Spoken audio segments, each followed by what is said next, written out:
pertama sekali lawatan Zahid Hamidi, Presiden UMNO, ke penjara Kajang, ya.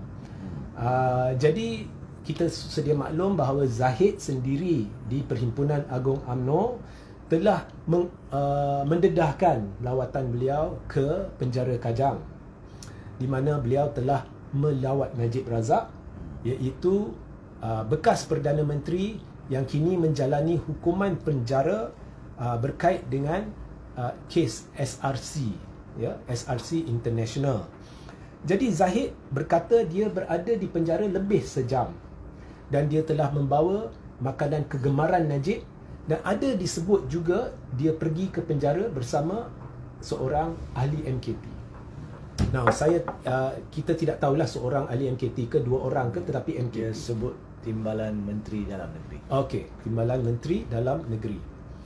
Jadi persoalannya sini, siapa yang membuat permohonan, atas dasar apa permohonan itu dibuat, what is the urgency, mengapa begitu penting lawatan Zahid sehingga boleh diberi kelonggaran duduk lebih sejam bersama Najib dan makan makanan kegemaran Najib, ya. Sedangkan yang saya faham dan seperti mana yang ada dicatat oleh Tuan Hanif di Facebook Tuan Hanif, bahawa lazimnya jika diberi kelonggaran, permohonan dibuat biasanya contohnya melibatkan saham-saham syarikat, kes-kes syarikat yang memerlukan tanda tangan, bukannya menjamu selera, bukannya makanan kegemaran, banduan dan sebagainya.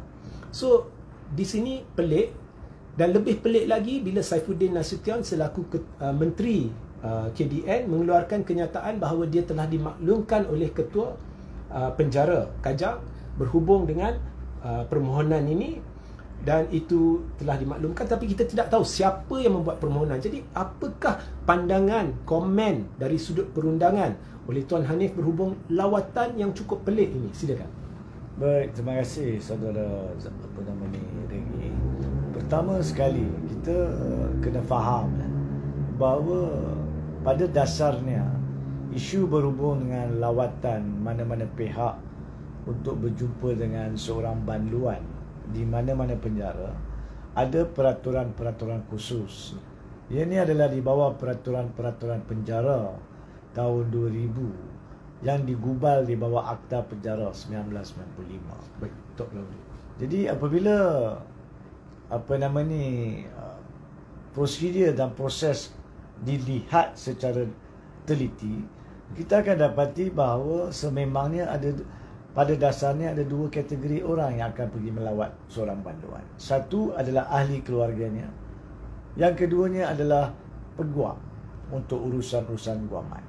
Itu pada dasarnya, tidak semestinya itu sahaja orang yang boleh pergi jumpa. Ada juga dalam keadaan tertentu, sekiranya lah ada banduan itu kesnya terlampau menarik perhatian orang sampai menjadi bahan untuk penerbitan mana-mana rencana dan sebagainya, pihak penerbitan rencana televisyen ataupun wayang akan menghubungi minta kebenaran daripada penjara untuk temuduga banduan tersebut. So ada keadaan-keadaan tertentu orang-orang lain boleh juga melawat banduan. Jadi isu di sini bukan tentang lawatan. Isu di sini adalah lebih kepada layanan istimewa yang diakui telah dilaksanakan oleh Zahid Hamidi apabila dia pergi jumpa Najib Razak. Pengakuan itu dibuat beliau di hadapan kesemua perwakilan UMNO semasa Perhimpunan Agung tahunan baru-baru ni, iaitu pada hujung minggu yang lalu. Dan di sini macam awak telah rumuskan, apakah dia layanan istimewa? Satu, tempoh masa. Tempoh masa yang jika dikira daripada kenyataan Zahid Hamidi berjumlah lebih kurang 2 jam untuk dia. Setengah jam bersama dengan Timbalan Menteri Dalam Negeri, 1 jam setengah lagi untuk urusan lain.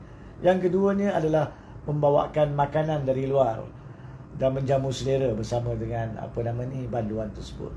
Now, ramai pihak telah membangkitkan perkara ini sebab peraturan-peraturan penjara dan mana-mana peraturan isu-isu lain, perkara-perkara lain dalam negara kita, setiap peraturan hendaklah dilayani secara saksama kepada semua pihak.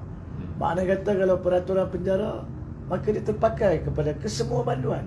So banduan tu sama ada dia dipenjarakan kerana curi motor, atau dipenjarakan kerana dia telah pun membunuh orang, ataupun dia merupakan seorang bekas Perdana Menteri yang didapati bersalah melakukan jenayah salah guna kuasa. Sesiapa sahaja perlu diberi layanan yang sama, adil dan saksama. Itu persoalannya. Kerana berkaitan pemakanan ataupun jamuan atau makanan ni, kebiasaannya pengecualian diberi kepada banduan semasa perayaan. Macam Hari Raya Deepawali, Raya Cina. Tak semestinya pada hari yang sama ya, pada hari raya. Biasanya beberapa hari selepas hari raya, maka akan ada lawatan khas hari raya untuk keluarga-keluarga banduan, dan mereka boleh duduk sekali makan, bawa makanan dan sebagainya. Dan juga apa-apa upacara tertentu yang dibenarkan di atas permohonan. So permohonan ni biasanya akan datang daripada orang yang nak melawat. Jikapun banduan hendakkan seseorang itu melawat, banduan akan memaklumkan melalui pihak lain ataupun melalui pihak penjara untuk memaklumkan supaya orang berkenaan boleh buat permohonan. So, dari sudut permohonan, dia ni datang daripada orang yang datang lawat. Jadi secara logiknya, permohonan dibuat oleh Zahid Hamidi. Secara logiknya, melainkan berlainan, itu sebab beliau diminta untuk memberi penjelasan. Dan tempoh masa. Tempoh masa lawatan pun pada kebiasaannya memang antara setengah jam, 45 minit. Dan betul, seperti mana yang nyatakan oleh Saifuddin Nasution di bawah peraturan 87, terdapat budi bicara kepada ketua pengarah penjara dan juga jika perlu menteri untuk memberi kebenaran, melanjutkan tempoh masa ataupun memberi kelonggaran berkaitan apa-apa bentuk peraturan lawatan tersebut. Tapi di sini tidak ada penjelasan yang keluar daripada pihak penjara selepas Zahid Hamidi membuat pengumuman tersebut. Sebab itulah beberapa pihak termasuk diri saya seperti yang nyatakan tadi telah membuat kenyataan bahawa daripada kita terjerumus, setiap isu di Malaysia kita akan dapati orang terjerumus dalam membuat persepsi. Kononnya itu tak betul, kononnya ini salah guna kuasa dan sebagainya. Jadi pada masa itu saya sarankan sebaiknya pihak berkuasa yang menguruskan, yang memantau isu lawatan, yang mempunyai bidang kuasa untuk melonggarkan syarat-syarat lawatan dan sebagainya, mengeluarkan penjelasan yang telus dan lengkap. Supaya bila orang dengar dan faham, maka memuaskan hati kita faham. Tidak ada salah guna daripada mana-mana pihak ataupun ada salah guna daripada mana-mana pihak. So sebab itu disarankan untuk pihak yang memberi kebenaran membuat kenyataan. So apa yang berlaku adalah to be fair kepada Menteri Dalam Negeri Saifuddin Nasution. Sekurang-kurangnya beliau mengambil peranan untuk memberi penjelasan. Dan beliau mengatakan setakat pengetahuan dia, kebenaran itu diuruskan oleh Ketua Pengarah Kajang. Now, kalau kebenaran itu diuruskan oleh Ketua Pengarah Kajang, maka sebaiknya Ketua Penjara itulah yang memberi penjelasan. Sebab Saifuddin Nasution, to be fair to him, tidak tahu apakah alasan-alasannya. Dan sebagai menteri tidak harus mencampuri urusan-urusan ini. Kalau dia mengatakan, kalau misal kata Saifuddin Nasution mengatakan saya yang luluskan, maka Saifuddin Nasution lah kena jawab. So di situ kita perlu beritahu yang betul adalah betul, yang salah adalah salah. Dan di situ langkah yang diambil oleh Saifuddin Nasution untuk cuba menjelaskan adalah satu tindakan yang baik, tetapi tidak memadai. Tidak memadai kerana penjelasan yang diberi tidak menjawab soalan-soalan itu secara khusus. Sebab itulah masih ada saranan dan cadangan serta komen yang dibuat supaya pihak penjara menceritakan siapa yang buat permohonan, kenapakah beliau diberi peluang untuk membawa makanan walaupun bukan tempoh hari raya dan bukan raya Cina atau sebagainya. Ini yang perlu diberi penjelasan. Memang kita tahu Saifuddin Nasution pun mengaku pada masa Anwar Ibrahim dalam penjara pada tahun 90-an dan juga pada tahun 2010-an tu, untuk kes liwat kedua. Ada lawatan-lawatan dibawa oleh ahli politik, ada yang setengah jam, ada yang 45 minit. Dan pada tahun 90-an kita juga ada dengar berita bahawa dia dibenarkan makan bersama dengan mereka. Maka ceritakanlah siapa yang bagi kebenaran. Apa yang berlaku dulu tak semestinya betul untuk dikatakan boleh sekarang. Pokoknya kalau kita nak reformasi dalam setiap sudut tadbir urus negara, maka kalau dulu pun dilakukan dengan cara yang salah, maka tidak boleh menghalalkan apa yang dilakukan secara salah sekarang. Jangan kita lupa, ada lebih kurang hampir 70,000 banduan dalam penjara. Bagaimana dengan hak mereka? Tidakkah mereka merasakan mereka ditindas? Kerana tidak ada peluang langsung untuk keluarga mereka datang membawa makanan secara peribadi, diorang saja, selain daripada Hari Raya atau Deepawali atau Chinese New Year. Bukankah mereka juga boleh mengharapkan jika permohonan dibuat, permohonan itu akan dilayan? So, kalau kita nak tujuan hukuman itu memberi kesan, maka keketatan syarat-syarat untuk lawatan perlu dipatuhi dengan tegas. Itu isunya. Dan sehingga ke hari ini, berbalik kepada soalan utama tadi, bagi saya, jawapan Saifuddin Nasution, walaupun dia cuba memainkan peranan sebagai menteri, mencuba memberi penjelasan, adalah tidak mencukupi. Sebab dia bukannya pihak yang memberi kebenaran. Jadi pihak yang memberi kebenaran, iaitu Ketua Pengarah Kajang, adalah sekali lagi disarankan, tolonglah untuk mengelakkan rakyat mempunyai persepsi. Kalau awak tak bagi penjelasan, semestinya orang akan mempunyai persepsi layanan 2 darjat.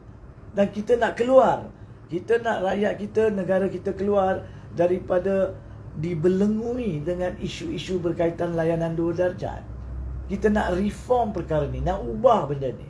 Jadi pihak-pihak yang ditanya soalan berkewajipan memberi penjelasan. Dan penjelasan itu kalau memadai kita boleh terima. Sebab kita jangan pula politikkan isu keluhuran perlembagaan dan kedaulatan undang-undang. Kalau ada sebab tertentu, ada kemungkinan, contohnya ya, saya bagi pandangan dalam isu Najib ni. Saya bukan mengatakan itu adalah perkaranya, tapi contohnya kalau Zahid Hamidi mengatakan, saya buat permohonan untuk berjumpa dengannya sebab ada dokumen-dokumen UMNO semasa dia menjadi Presiden UMNO dulu, kami terlepas pandang. Walaupun dia telah pun letak jawatan dan saya sekarang ni Presiden, perlu diselesaikan melalui tanda tangan dia. Maka saya buat permohonan untuk jumpa. Dan sebab itu tempohnya agak lama. Dan kerana dia lama, maka of course lah, sebagai bekas Perdana Menteri dan saya sebagai Presiden, saya minta kebenaran untuk membawa makanan supaya tempoh tu tidak mengganggu dengan kelaparan. So, ada penjelasan kena diberi. Kalau penjelasan itu diberi, make sense. Ataupun contohnya, kami baru menjumpai, terdapat satu lagi akaun UMNO yang dibuka pada masa Najib Razak yang tidak sempat kami ubah penandatangan cek. Maka kami perlu jumpa Najib yang merupakan penandatangan cek. Contohnya, ya, jangan pula ada orang yang mengambil petikan keratan kecil daripada program ni mengatakan kononnya saya mengatakan ada akaun atas nama Najib. Ya. Ini sebagai contoh untuk rakyat faham. So, kalau alasan-alasan itu, saudara Regi dan para penonton, maka itu kita boleh terima. Selagi tidak ada penjelasan, maka kita akan terus dibelengui. Negara akan terus dihantui dengan isu persepsi. Persepsi tentang layanan 2 darjat yang sebagai seorang pengamal undang-undang dan rakyat Malaysia, saya harap perkara ini dapat dikurangkan dan dipupuskan terus daripada perlu dibangkitkan oleh rakyat kita. Untuk perkara itu berlaku, perlu ada tindakan tegas, iaitu bila muncul satu perkara, perlu ada kenyataan lengkap. Dan rakyat perlu melatih untuk menerima kenyataan lengkap daripada pihak-pihak berkenaan dengan suci hati. So, itu sahajalah bagi isu ini, melainkan ada apa-apa soalan tambahan. Baik, terima kasih Tuan Hanif. Penjelasan yang cukup baik, suara audio pun menurut feedback adalah jelas. Tapi kita masih cuba cakap dengan suara yang lebih tinggi sebab kita tak pakai mic. Baik, saya rapatkan sedikit. Okey. So, isu kedua, ya, isu-isu yang dibangkitkan ni semuanya bertemakan kedaulatan undang-undang dan bersangkut juga dengan keluhuran perlembagaan. So, ianya tidak semestinya berkait, ya. Isu kedua yang saya ingin minta pandangan Tuan Hanif ialah berkenaan dengan majoriti, isu majoriti. Jadi selepas undang-undang anti lompat diperkenalkan, ada satu persepsi palsu yang di spin ya di media sosial. Kononnya sokongan terhadap Perdana Menteri oleh mana-mana parti politik perlu secara en bloc. Okey. Maka saya pun dengan audiens saya setelah lama ya memperbetulkan persepsi ini dengan menjelaskan kepada audiens saya bahawasanya undang-undang anti lompat parti ni tak ada sangkut paut pun dengan apa-apa berkaitan dengan pelantikan Perdana Menteri,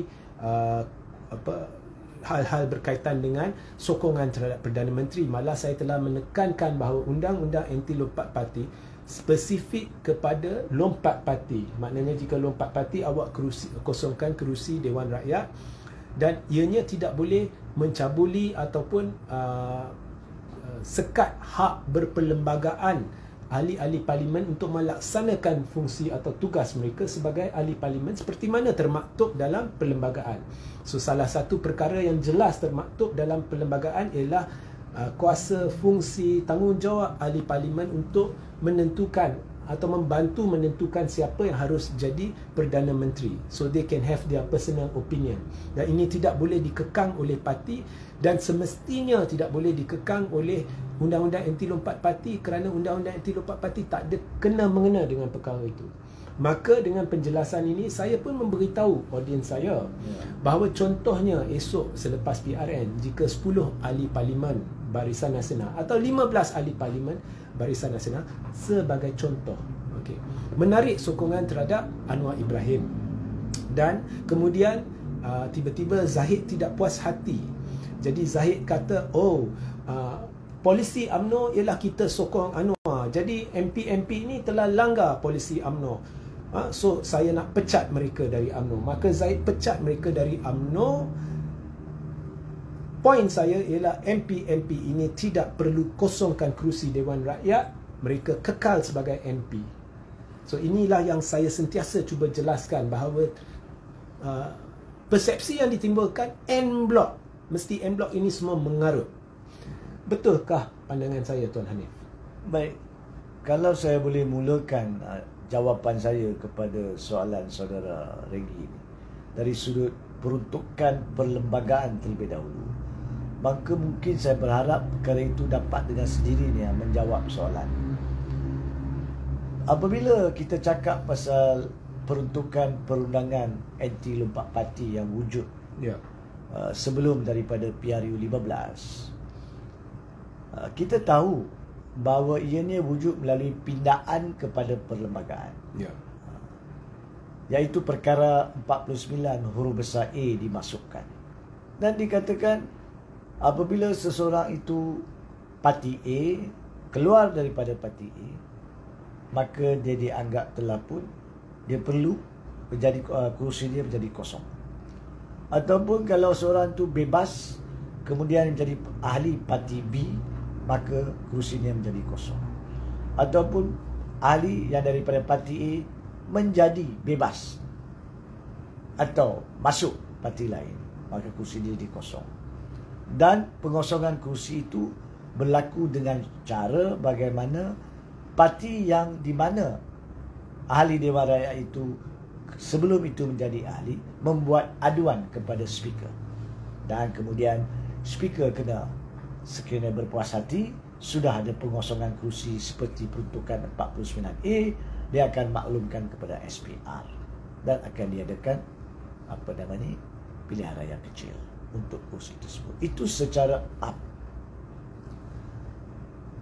Tetapi saya pernah sentuh perkara ini pada peringkat gubalan undang-undang lompat parti melalui pindaan perlembagaan ini, di mana saya telah juga menyentuh betul apa yang saudara Regi berkata tadi, iaitu di bawah perkara 43 fasal 2, iaitu bagaimanakah kebawah duli yang di-Pertuan Agong melantik seorang Perdana Menteri, iaitu di dalam hemah baginda tuanku wakil rakyat yang akan mempunyai sokongan majoriti Dewan Rakyat. Nah, makna kata perkara 43 pasal 2 ni meletakkan urusan berkaitan lantikan Perdana Menteri di tangan setiap seorang 222 ahli Dewan Rakyat secara peribadi. Sebelum pada pindaan 49 kapital A ni, ini adalah hak peribadi ahli Dewan Rakyat.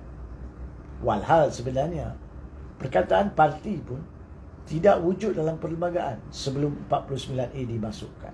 Apabila 49A dimasukkan, maka perkara 160 takrifan perkataan-perkataan dalam perlembagaan juga dipindah untuk memasukkan takrifan parti politik. Baru muncul perkataan parti politik dalam perlembagaan. Sebelum itu tak wujud.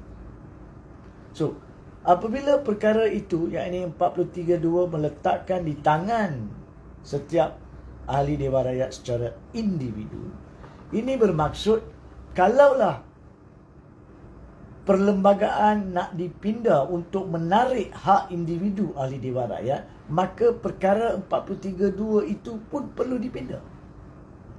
Iaitu, kalau nak dikatakan semua hak ahli Dewan Rakyat individu ni pun tertakluk kepada keputusan parti, maka perlu dipindah. 43.2 mengatakan tertakluk kepada perkara 49A. Ayat tu perlu ada.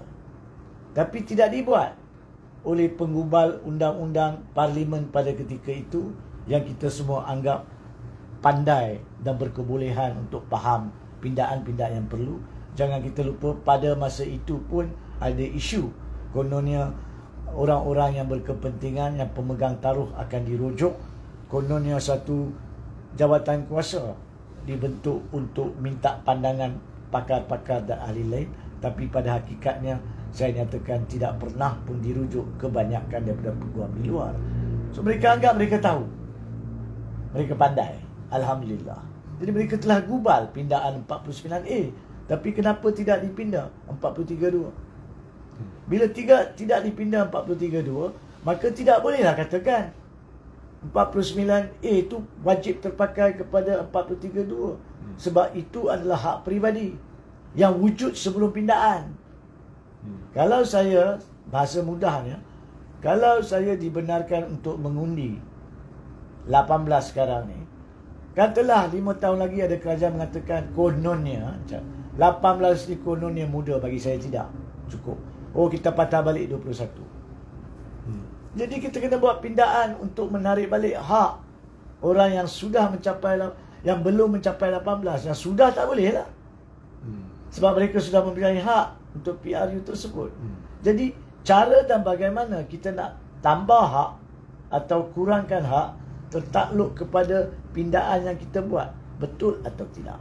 So kalau kita nak cabut hak peribadi ahli Dewan Rakyat daripada membuat keputusan peribadi tertakluk kepada keputusan parti, maka perlulah kata tertakluk kepada 49A. Itu yang pertama yang tidak dilakukan. Yang keduanya, dia masih tertakluk kepada perlembagaan parti-parti berkenaan.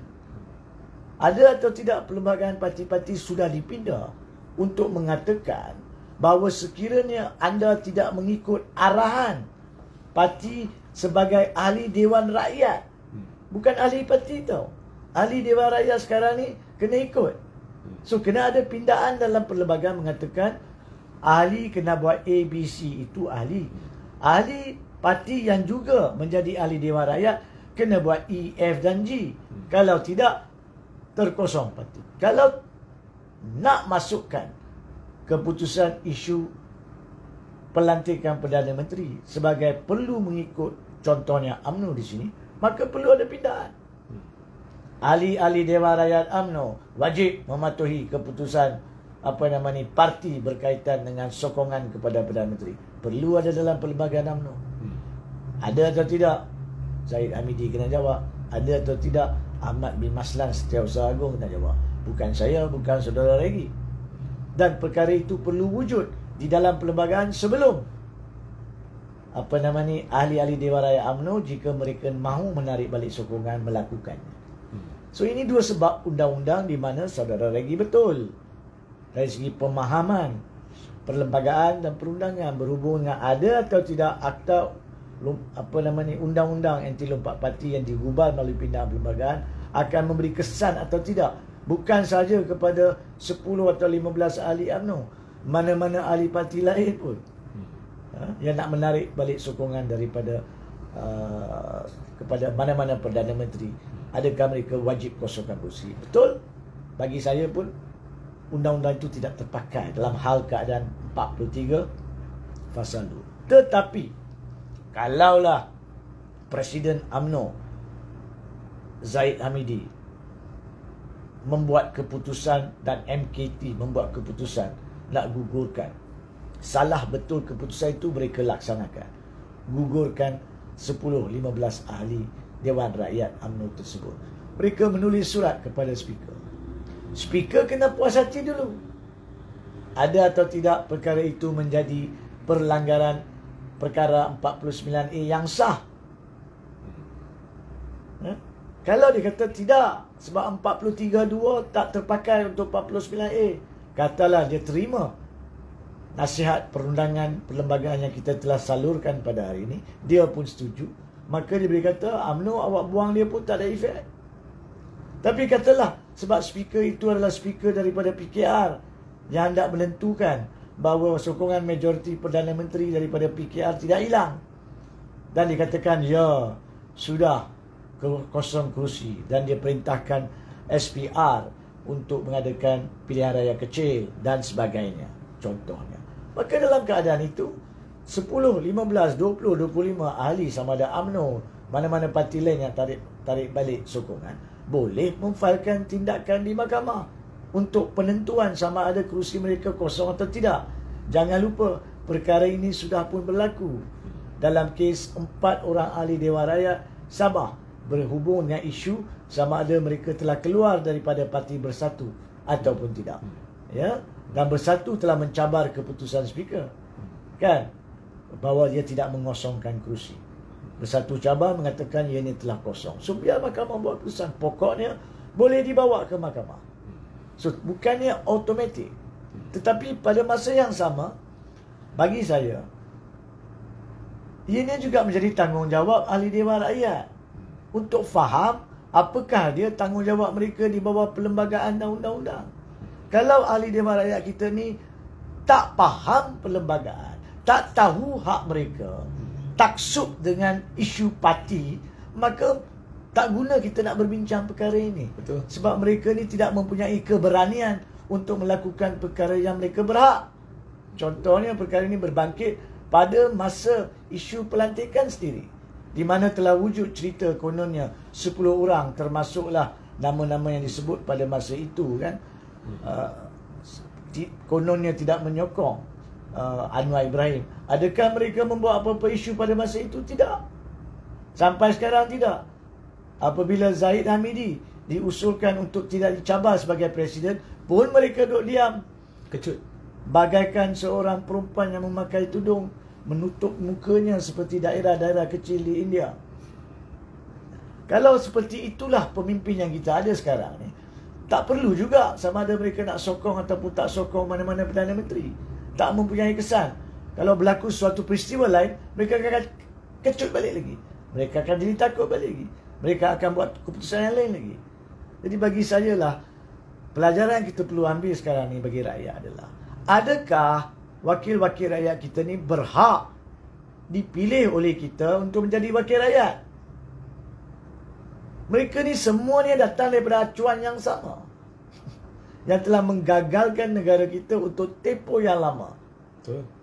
Sama ada mereka daripada Parti Barisan Nasional pada masa itu, kemudian berpecah pada hujung 90-an, menjadi sebahagiannya menjadi ahli PKR, pun acuannya sama. Sama ada Perdana Menterinya Anwar Ibrahim, ya, ataupun yang lari daripada PKR Azmin Ali, acuannya sama. Ataupun yang lari Hamzah Zainuddin, acuannya sama. Muhyiddin Yassin Bersatu, acuannya sama. So mereka semua datang dari acuan yang sama. Sebab itulah kita ada keadaan di mana, izinkan saya lebarkan sedikit, apabila Bersatu bergabung dengan PKR, DAP, Amanah, menjadi kerajaan Pakatan Harapan 1.0. Yang bersatu acuan yang sama ni, sebahagian besar keluar. Ada sebahagian golongan daripada acuan yang sama, PKR keluar, menjatuhkan kerajaan. Mereka bergabung pula dengan acuan yang sama dulu, UMNO, untuk membentuk kerajaan selepas Sheraton Move, Muhyiddin Yassin Perdana Menteri. Kemudian mereka jatuhkan Muhyiddin Yassin. Mereka ni yang sama ni, jatuhkan, melantik orang UMNO menjadi Perdana Menteri. Kemudian bubar, pilihan raya umum 15, tidak ada parti yang mendapat majoriti. Maka mereka yang sama yang dimusuhi sebelum PRU bergabung balik pula dengan Anwar Ibrahim, PKR, Pakatan Harapan, menjadi kerajaan. Kita kok mana pun pimai-pimai, tang tu je orang Penang cakap. Dia orang dia sama, bentuk dia berbeza, parti dia berbeza, tapi pusingannya semua sama. Adakah kita nak biarkan negara kita dibelengui dengan, nak gunakan perkataan tokoh pun saya rasa mereka tak layak dipanggil tokoh, dengan orang-orang seperti ini. Saya tidak katakan bahawa sekarang ini perlu dirombak ke apa ke, tidak. Tapi bila datangnya PRU ke-16 nanti, bila sahaja yang berlaku, maka rakyat perlu mengambil kira apa yang kita bincang pada hari ini. Kalau mereka-mereka ini juga yang menjadi pemimpin parti-parti mereka, maka rakyat perlu memilih orang yang tidak terlibat dalam golongan ini. Cuba kita lihat. Saya minta maaf, saya lebarkan sikit. Tidak mengapa. Cuba kita lihat. Apabila Pakatan Harapan 1.0 dijatuhkan, maksudnya kalahlah, hilang majoriti. Ada tak Presiden PKR pada masa itu letak jawatan? Tidak. Adakah pemimpin DAP pada masa itu letak jawatan? Tidak. Adakah Presiden Amanah letak jawatan? Tidak. Kemudian bila Muhyiddin Yassin dijatuhkan, adakah dia sebagai Presiden Bersatu letak jawatan? Tidak. Bila Ismail Sabri jatuhkan, adakah Ismail Sabri sebagai naib Presiden sekalipun meletak jawatan? Tidak. So, kita mempunyai satu sistem tadbir urus negara melalui ahli politik yang tidak mempunyai kebertanggungjawaban. Tak bertanggungjawab dan kebertanggungjawaban. Kalau kita lihat kebanyakan negara yang dipanggil kononnya demokrasi berparlimen, apabila parti itu gagal atau dijatuhkan, ketua parti akan mengambil tanggungjawab letak jawatan. Dan inilah tokoh-tokoh yang masih kita lantik sebagai pemimpin sampai sekarang. Di mana Zaid Hamidi masih Presiden UMNO, Timbalan Perdana Menteri. Anwar Ibrahim masih Presiden PKR. Dan okey, disebabkan keperluan perundangan dalaman DAP, Anthony Lok sudah mengganti Lim Guan Eng. Amanah masih sama. PAS masih sama. Bersatu masih sama. Kemanakah negara kita kalau pemimpin tidak boleh mengambil tanggungjawab di atas kegagalan parti? Macam mana mereka nak ambil tanggungjawab atas kegagalan negara? Nampak tak? Jadi why konsep tanggungjawab dan kebertanggungjawaban itu penting. Sebab kalau orang itu tak bertanggungjawab kepada ahli partinya, sebesar UMNO yang dikatakan 3 atau 4 juta, macam mana dia nak bertanggungjawab kepada 33 juta rakyat Malaysia? Takkan rakyat tak nampak benda ni lagi. Saya bercakap 4 tahun lebih awal mungkin, sebelum PRU 16. Tapi perlu difahami, ini penyakit kita. Kita terlampau taksub dengan pemimpin, terlampau taksub dengan parti.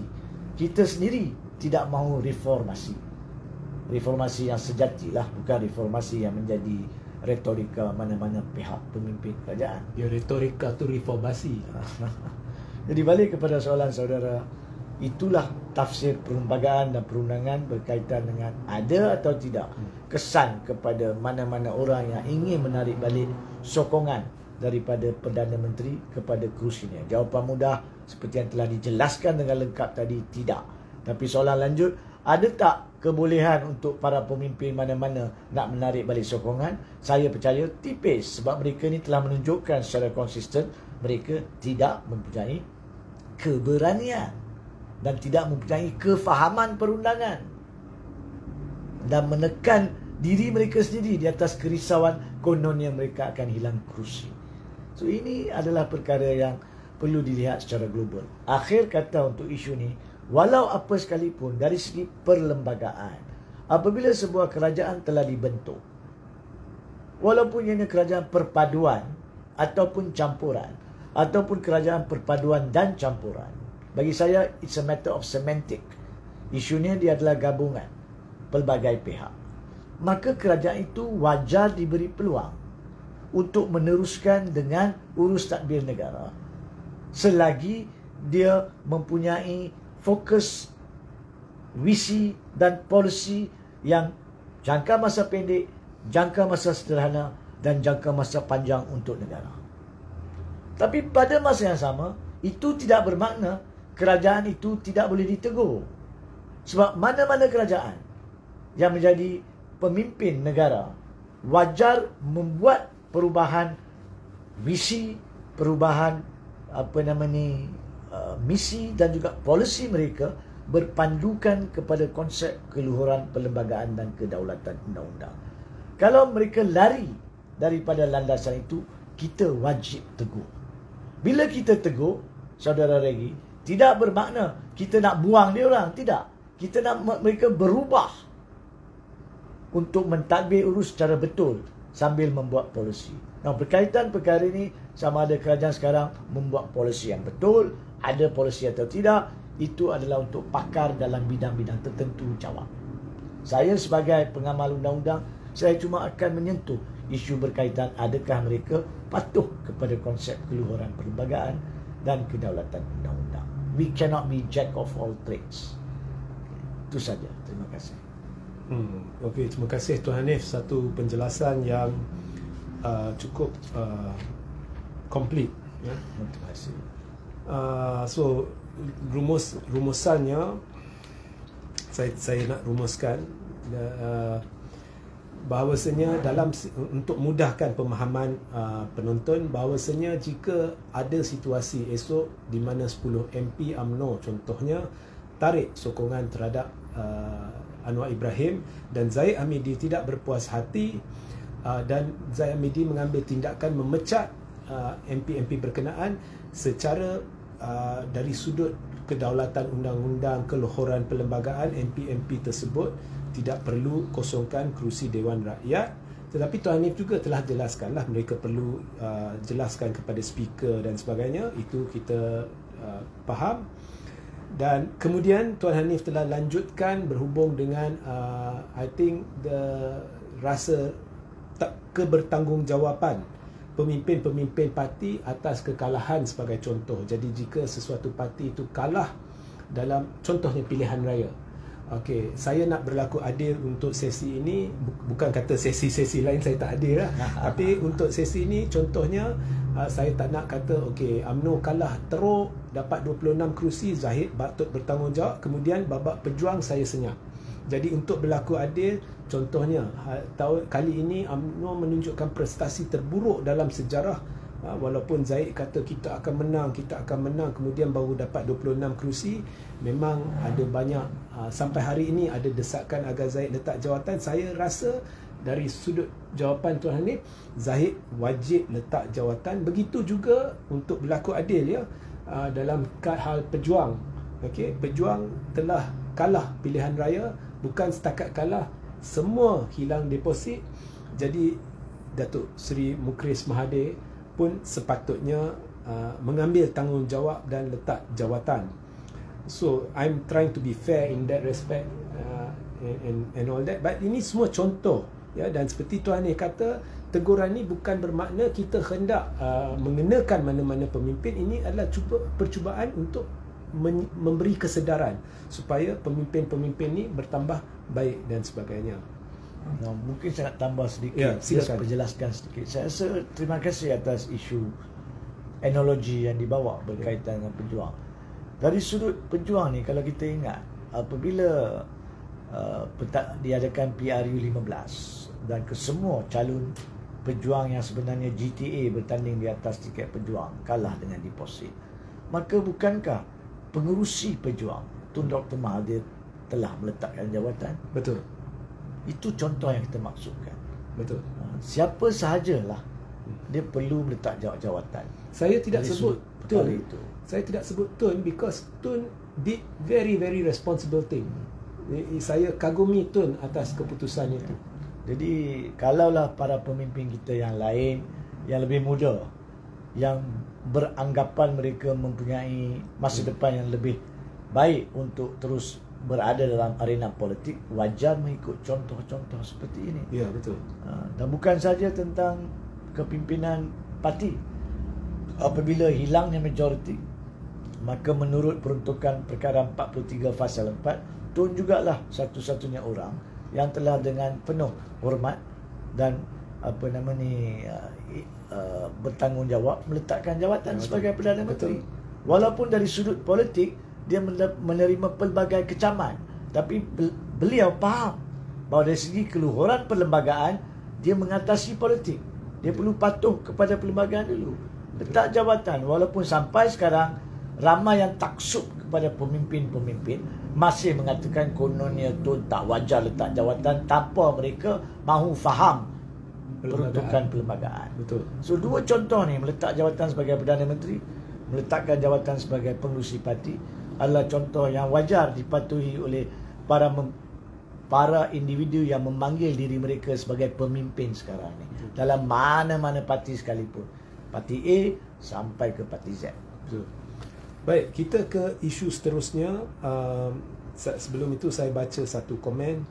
Saya nak lihat okey. Jadi Maizurah Hamzah, saya percaya sistem undian suara dalam parlimen juga dengan mudah dimanipulasi dan sangat-sangat tidak adil dan berkesan. Memberi mikrofon kepada semua juga kadang-kala menjadi satu yang tidak membantu kerana ahli hanya menggunakan untuk mengganggu perbincangan. Kepada Maizurah Hamzah, saya amat-amat bersetuju secara peribadi dengan pandangan Maizurah Hamzah, dan Maizurah Hamzah pun bolehlah pergi online dan tonton sidang-sidang parlimen yang dibuat di United Kingdom. Now, di situ pun ada juga ganggu-mengganggu dan sebagainya, tetapi apa komen peribadi saya lah, bila seorang dari pembangkang meminta ruangan untuk mencelah atau memberi komen, walaupun ada kalanya ia dianggap sebagai gangguan, tetapi mereka bukannya bersikap seperti monyet ke katak ke apa ke, mereka berhujah. Dan hujah-hujah mereka agak mendalam, dan apa pun saya bila menontonnya, saya rasa IQ saya meningkat sedikit. Bila saya menonton parlimen di Malaysia, saya rasa macam IQ saya bila melihat cara gangguan dibuat dan cara ada unsur-unsur pada pendapat peribadi saya politik sedikit dengan mengapa mereka mencelah dan sebagainya. Saya rasa macam IQ saya menurun setiap kali menonton lah. Ini komen peribadi saya. Terima kasih Maizurah Hamzah. I think we leave it at that because kita nak masuk kepada okay. Isu ketiga adalah KDN telah disaman oleh 2 ahli UMNO dan 1 ahli MIC. Silakan, apakah ceritanya? Baik, sebenarnya perkara ini berbangkit pada persekitaran bulan Mac yang lalu, di mana pada masa itu telah pun tertular dan terbangkit, bukan saja tertular, terbangkit isu di mana semasa pemilihan pucuk pimpinan UMNO pada bulan Mac 2023 yang baru lalu, terdapat satu usul yang telah pun dipersetujui dalam PAU 2022 UMNO, iaitu untuk tidak mempertandingi 2 jawatan tinggi UMNO, iaitu Presiden dan Timbalan Presiden, iaitu jawatan Zaid Hamidi dan Tok Mat. So, UMNO telah pun menulis surat kepada RUS memaklumkan tentang usul tersebut. Dan kemudiannya tertular satu surat, saya percaya bertarikh 3 hari bulan Mac, yang pada masa itu dikatakan merupakan surat daripada RUS, yang secara khusus di perengan 3 muka surat 2, surat tersebut mengatakan dalam pandangan RUS bahawa usul yang dipersetujui secara sebulat suara itu tidak sah kerana tidak mematuhi peruntukan Undang-Undang Dalaman UMNO, iaitu Fasal 9.3 Parti Perlembagaan UMNO. Tapi selepas daripada itu, keluar kenyataan daripada Presiden UMNO, Zaid Hamidi, mengatakan mereka sudah mendapat kebenaran. Dan apabila perkara itu berlaku dan tertularnya surat ROS tersebut, maka orang bertanya, macam mana Presiden mengatakan ada kebenaran, tapi surat ROS mengatakan itu tidak sah. So pada 7 hari bulan Mac tahun ini, beberapa hari selepas berbangkitnya perkara itu, Saifuddin Nasution sebagai Menteri Dalam Negeri telah membuat satu kenyataan rasmi media mengatakan bahawa mengguna pakai kuasa beliau di bawah perkara 70, Seksyen 70 Akta Pertubuhan 1966, dia telah pun mengabaikan keperluan untuk UMNO mematuhi undang-undang dalaman Perlembagaan Parti, iaitu yang tidak membenarkan penangguhan pemilihan dua jawatan utama tersebut kena juga bersama dengan pemilihan lain. So persoalan yang muncul pada masa itu, bila masa UMNO minta menteri untuk mengecualikan perkara ini? Kedua, adakah ROS telah membatalkan UMNO sampai Saifuddin Nasution perlu pula mengabaikan keperluan itu? Belum, sebab surat ROS cuma mengatakan tidak sah. Belum kata apa keputusan berkaitan parti. Belum pula ROS menghantar surat tunjuk sebab kepada UMNO. Belum lagi UMNO membuat rayuan kepada ROS atau kepada menteri. So bagaimana Saifuddin Nasution menggunakan kuasa ini? Pada masa itu saya telah berbincang perkara ini dengan mendalam dalam satu lagi program lain, dan saya telah menjelaskan isu-isu yang berbangkit, dan saya telah juga mengatakan pada masa itu besar kemungkinan perkara ini akan sampai ke mahkamah. Dan baru-baru ini dilaporkan, yakni pada hari Selasa yang lalu, saya percaya 13 hari bulan Mac, dilaporkan bahawa 2 ahli UMNO dan seorang ahli Barisan Nasional dari MIC telah mengambil tindakan untuk mencabar keputusan Saifuddin Nasution, yakni mengabaikan keperluan pematuhan undang-undang UMNO. Untuk juga yang kedua, memohon deklarasi bahawa penggantungan ataupun pengabaian keperluan pemilihan dua jawatan tertinggi itu adalah tidak sah. Ketiga, untuk perintah bahawa diadakan pemilihan jawatan tertinggi UMNO tersebut dalam tempoh 30 hari dan mana-mana perintah lain. Itu yang permintaan daripada pihak yang menyaman. Tapi ini dipanggil semakan kehakiman, saudara Regi. Semakan kehakiman ini ada 2 tahap. Satu dipanggil tahap memohon kebenaran, dan satu lagi adalah di tahap kalau mahkamah bagi kebenaran baru jalan kepada isu meritnya. So sepatutnya permohonan kebenaran itu didengar menurut laporan asal sepatutnya pada hari semalam. Saya tidak pasti sehingga hari ini sudah atau tidak keluar apa-apa keputusan ataupun ditangguhkan dan sebagainya. Kerana yang saman adalah Menteri KDN, disaman adalah Kerajaan Malaysia, of course disaman ROS dan juga UMNO, sebab perintah ini pun terhadap UMNO. So apakah dia akan berlaku itu untuk mahkamah putuskan. Dan apabila kes sudah berada di mahkamah, dan saya tidaklah ingin nak berbincang atau mendahului mahkamah sebab saya sudah pun bincang sebelum kes difailkan. Boleh tengok balik video di sana. Pokoknya di sini akan ada perkara-perkara yang berbangkit. Sama ada boleh atau tidak ahli UMNO ni mengambil tindakan terhadap UMNO, sebab terdapat pasal 26.7 ataupun pasal 26.7 yang melarang ahli-ahli UMNO mengambil tindakan dalaman parti ke mahkamah. Terdapat juga Seksyen 18 huruf besar C Akta Pertubuhan 66 yang mengatakan kononnya mahkamah tidak boleh mencampuri urusan dalaman parti. Tapi pada masa yang sama, lewat-lewat ini terdapat juga kes-kes Mahkamah Persekutuan yang mengatakan peruntukan-peruntukan yang menghalang mahkamah membicarakan apa-apa pertikaian boleh dianggap sebagai tidak sah, seperti 18C. Belum ada kes-kes peruntukan-peruntukan tertentu yang menentukan perkara tersebut. Tapi untuk mahkamah tentukan. Perkara ini akan membawa kepada 2 kesan. Satu, sekiranya permohonan itu ditolak, maka tidak ada isu lah tentang kesahihan kedudukan Zahid Hamidi dan Tok Mat. Tak ada isu lah. Sebab kalau ditolak, kalau dibenarkan pula, maka akan ada pemilihan dalam tempoh tertentu selepas keputusan. Dan dalam pemilihan tersebut, UMNO berhak untuk mencadangkan sesiapa sahaja menjadi calon sebagai presiden, sama ada Zahid Hamidi nak bertanding atau tidak melawan beliau. So ini adalah kesan yang boleh berlaku. Dan jika itu berlaku, Dan jikalah, banyak jika di sini, tapi untuk berbincang perundangan dan kesan perundangan, kedaulatan undang-undang, kita kena bagi beberapa pilihan yang boleh berlaku. Dalam keadaan jika pemilihan dilakukan semula, dan kalau Zahid Hamidi kalah, maka kedudukannya sebagai Timbalan Perdana Menteri akan mempunyai kesan.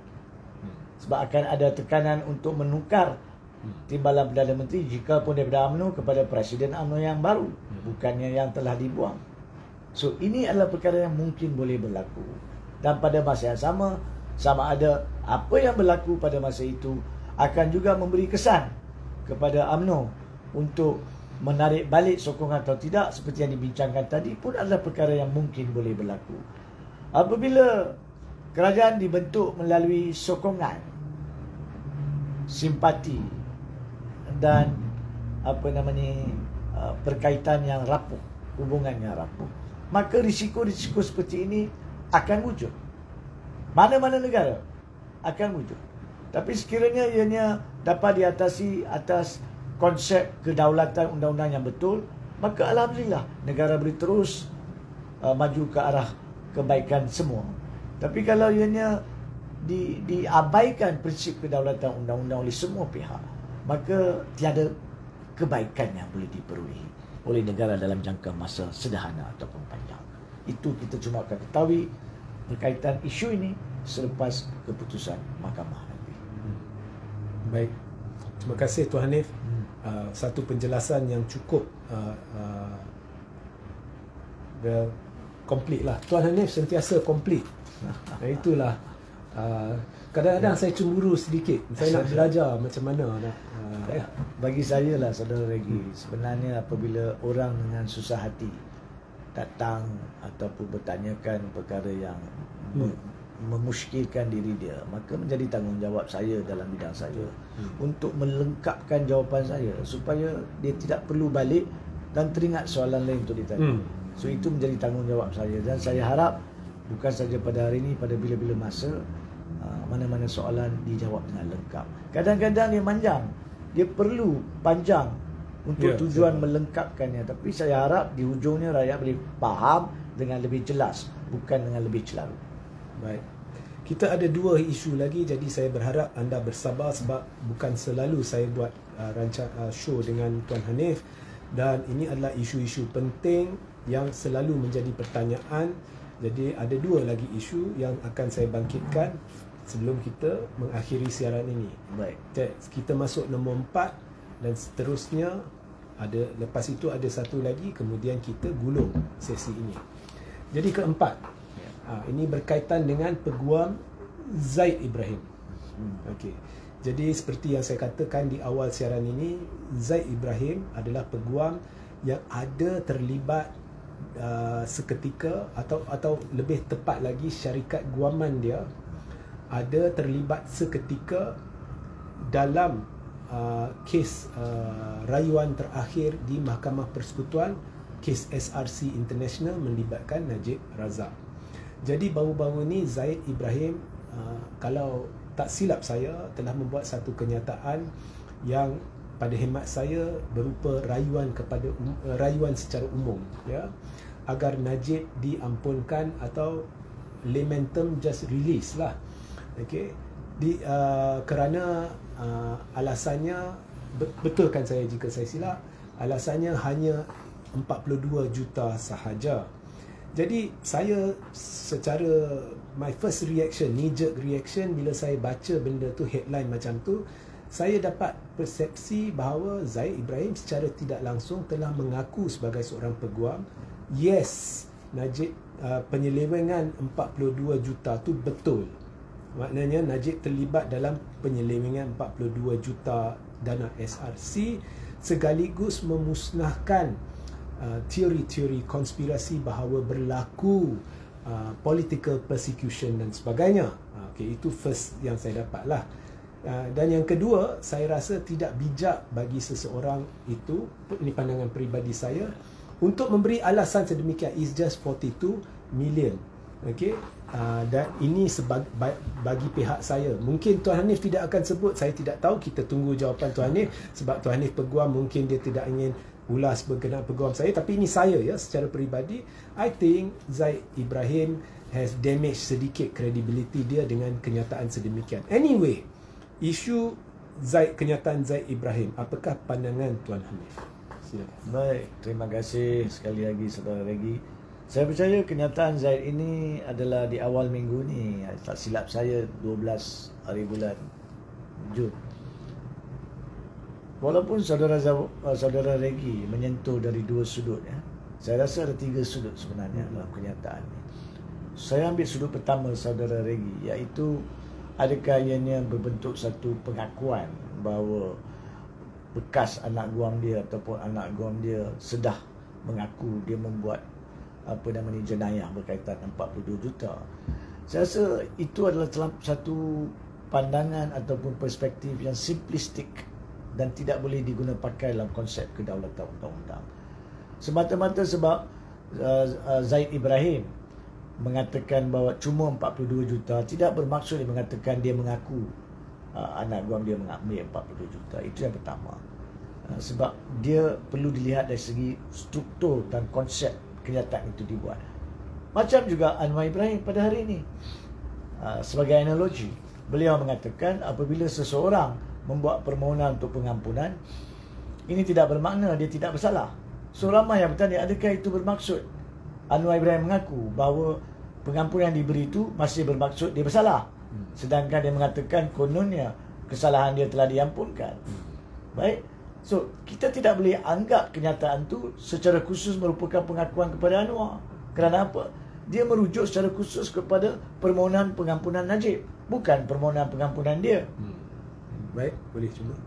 Jadi pada walau apa sekalipun berkaitan dengan isu pengampunan Najib ni, pengampunan Anwar ni, terdapat satu tindakan di mahkamah yang akan membuat keputusan tersebut, di mana Menteri Besar Sanusi Magno Kedah, dalam kes beliau disaman oleh Anwar Ibrahim, dalam pembelaannya telah membangkitkan perkara berkaitan dengan alasan kenapa dia tidak boleh dikatakan fitnah, sebab dia merujuk kepada rekod sabitan yang wujud.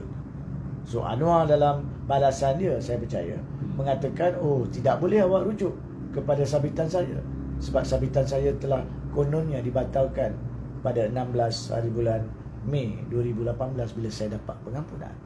So Sanusi melalui peguamnya, saya percaya, telah memfailkan permohonan untuk mahkamah menentukan apakah skop pengampunannya. Adakah skop itu cuma berkaitan pengampunan hukuman, ataupun skop itu adalah melibatkan hukuman dan sabitan, untuk mahkamah kemudian menentukan kenyataan Sanusi itu berbau fitnah atau tidak. Alright. So perkara itu akan diputuskan oleh mahkamah. Lebih baik mahkamah putuskan daripada kita cuba menganggap apa yang Anwar cakap tu adalah pengakuan bahawa dia memang bersalah. So that's my first answer to perspektif yang pertama tadi. Yang kedua, kenyataan Zaid Ibrahim cuma 42 juta. Dia ada 2 perkara saya nak sentuh di sini. Yang pertama sekali, kalau kita baca kenyataan Zaid Ibrahim, yang salah dari segi perlembagaan dan perundangan adalah dia ditujukan kepada Anwar. Mengatakan Anwar patut just lepaskan, ampunkan. Padahal Anwar tiada kaitan langsung, tiada kuasa undang-undang atau perlembagaan tentang pengampunan diraja. Kenapa ditujukan kepada Anwar? Adakah dengan penuh rendah diri saya mengatakan berhubung dengan kenyataan Zaid Ibrahim, adakah beliau bermaksudkan bahawa pengampunan diraja ni ada disulam seli dengan campur tangan salah oleh eksekutif? Nampak tak betapa bahayanya bila kenyataan dibuat tidak lengkap? Dan yang keduanya, saya setuju dengan saudara Regi bahawa kita tidak boleh, sesiapa pun tidak boleh mencadangkan kepada mana-mana pihak, ampunkanlah cuma 42 juta. Bagaimana pula dengan orang yang curi motor bernilai RM420?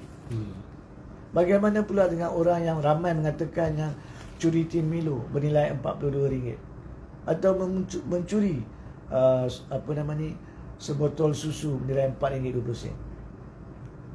Kenapa nak wujudkan suatu polemik perdebatan tentang nilai pula? Salah adalah salah. Nilai boleh berbeza 42 juta. Tapi belum habis lagi 1MDB 2.6 bilion ataupun 2.23 bilion di situ. Belum habis lagi tiga pertujuan SRC lain yang untuk 27 juta. Dan juga 1MDB IPIC yang belum selesai lagi. Tapi pokoknya di sini sebagai peguam, dengan hormat kepada Zaid Ibrahim mengatakan tidak wajar untuk mana-mana peguam melihat kepada nilai 42 juta dan mengatakan ini adalah sedikit, sedangkan 42 juta untuk hampir 42 juta rakyat yang belum wujud lagi baru 33 juta. Hampir untuk 42 juta rakyat, 42 juta adalah tinggi sangat untuk segolongan kecil yang elit di Malaysia. 42 juta mungkin duit poket, untuk kita tidak.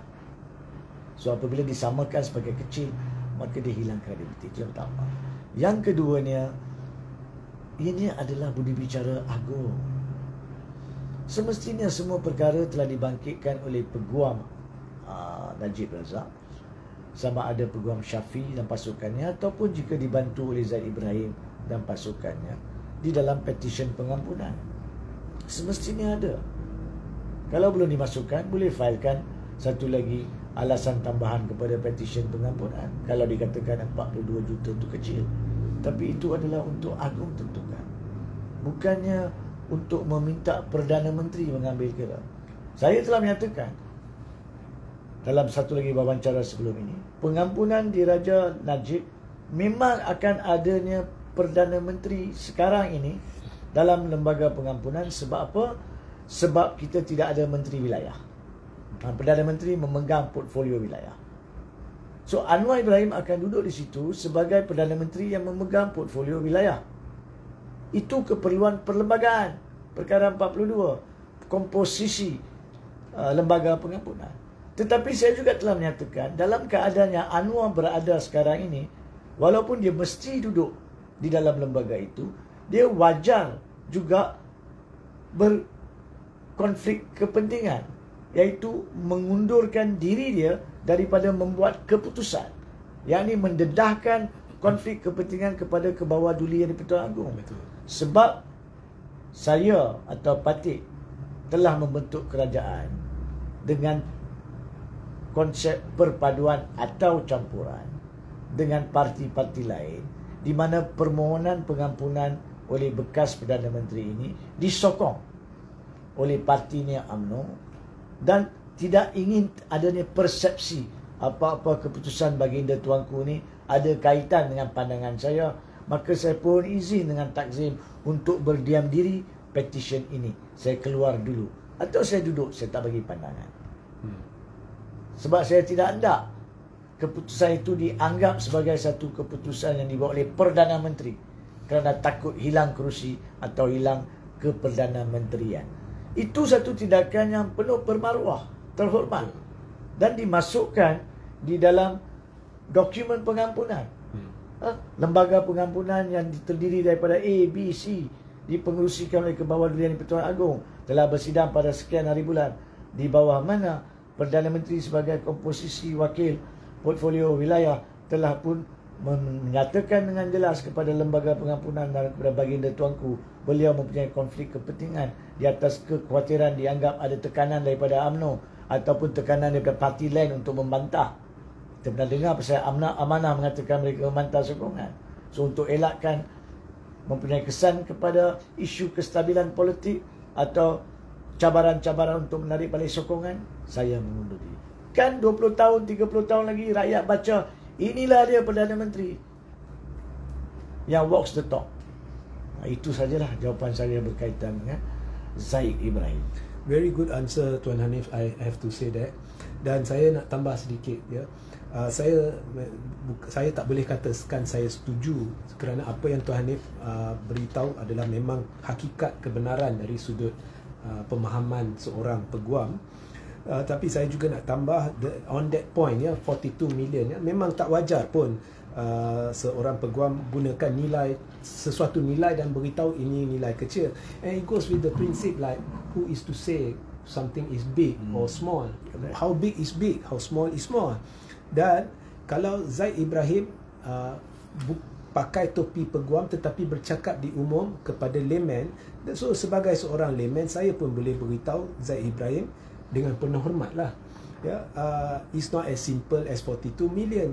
Jangan lupa dia pernah menjawat jawatan Perdana Menteri. Jadi juga ada isu trust, kepercayaan yang diberikan kepada rakyat untuk dia memimpin negara. Jadi it's much deeper than that lah. Ini dari sudut layman lah saya bercakap.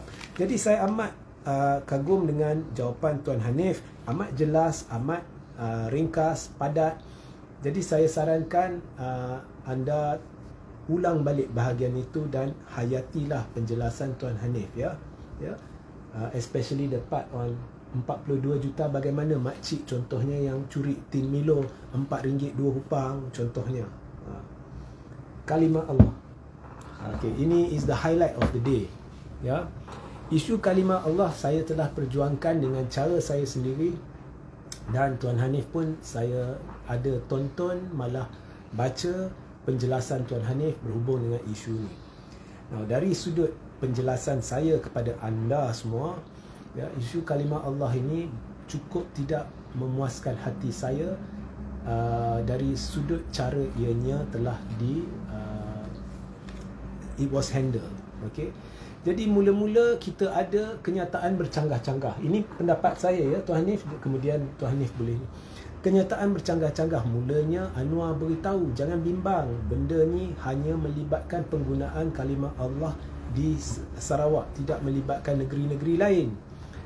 Jadi sebenarnya Anwar telah memberi maklumat tidak betul, dan saya masih ingat saya telah memanggil Tuan Hanif untuk mengesahkan perkara ni. Ya, sebenarnya maklumatnya tidak betul. Jadi dalam kes Jill Ireland, keputusan mahkamah bermakna secara efektifnya bahawasanya kalimah Allah ini boleh digunakan oleh pribumi Kristian bukan hanya di Sarawak tetapi di seluruh negara, dari Perlis sampai ke Johor dan sebagainya.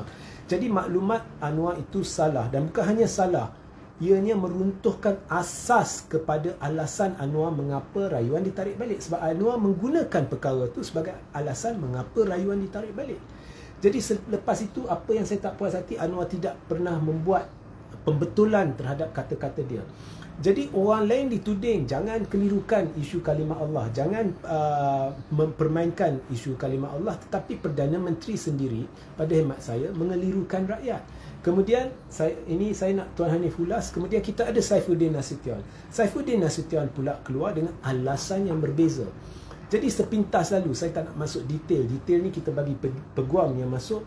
Tapi rumusannya, Saifuddin Nasution, apa yang saya dapat ialah dia sebenarnya menyuarakan persetujuan dengan keputusan Mahkamah Tinggi dalam kes Jill Ireland. That means whatever Mahkamah dah putuskan, dia sebenarnya bersetuju. Walaupun dia cerita benda ni, ini, itu. Tapi pokoknya dia telah bersetuju.